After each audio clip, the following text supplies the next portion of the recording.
What we're looking at is a picture of a young girl early on after her so-called top surgery and then a little later. Top surgery is the euphemism that's used to describe a double mastectomy for young girls with healthy breasts. So we're not talking about a pathology here. We're talking about the surgical removal of the entire breasts of a young girl because she's struggling with gender confusion or gender dysphoria. This is what is called gender affirming care. Wow, yeah, we saw that video on our social media feed and it caught our attention. Caught yours too, didn't it? Well, let's talk to that man, Jay Richards. He's the director of the DeVos Center for Life, Religion, and Family at Heritage Foundation. And it's such an important point that I think needs to be made, that this gender-affirming care, it results in these young women having perfectly healthy, fine organs from their body, their mammary glands removed for what reason, really, Jay?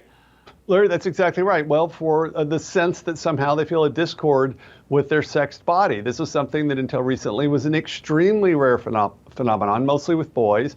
Now you've got essentially a contagion of girls convinced that they're non-binary or don't want to be girls or think they want to be boys or think they are boys.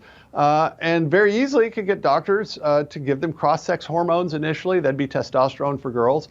And then as young as 15 or 16 in many states, they can have their breast removed. That's what is so-called top surgery. This is gender-affirming care. That's what that word actually means. And I think the only reason this is happening is that most Americans just don't quite believe it. It's kind of Orwellian to call this gender-affirming care because it's actually literally doing the opposite, is it not? It is. It's sex-denying care. I mean, so what they mean when they say gender is this internal subjective gender identity that people supposedly have that determines who they are, irrespective of their actual bodies. It's things like we are supposed to believe that children can be born in the wrong body. So the way you make them whole is not to help them adjust their minds to their bodies, but to transform their bodies to conform to this internal sense they supposedly have. Are there, the fact that there's such a rash of this happening, and I think that it's good that we're seeing these vivid images to show exactly how drastic it is, but it's confusing people, I think, Jay Richards, because it's like, why all of the sudden? What happened therapeutically for young people who were going through this phenomenon up until 10 years ago, let's say?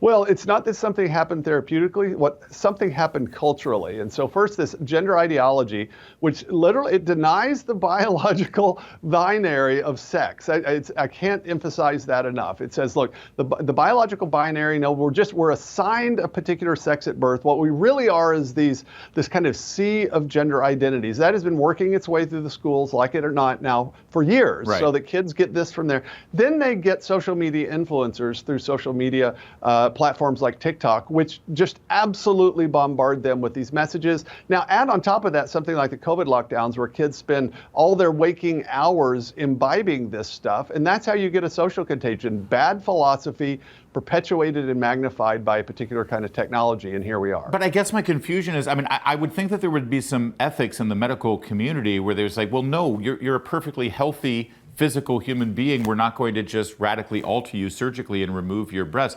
What was the medical community's response to an individual who was feeling this confusion, 10, 15 years ago?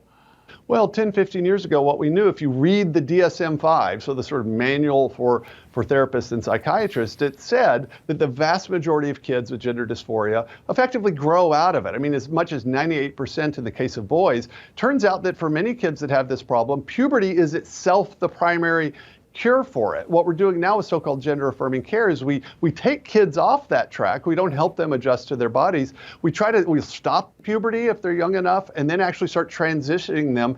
Kids that start on that pipeline, you could call it the school to sterilization pipeline, are very unlikely to resolve their problems until they go through a surgery. And so clinicians are fast-tracking kids to a lifetime of probably follow-up surgeries and certainly cross-sex hormones. It's funny, you mentioned that 98% statistic, and I saw Jon Stewart shoot someone down who used that and say, well, that's just a made-up number. That's not a made-up number. No.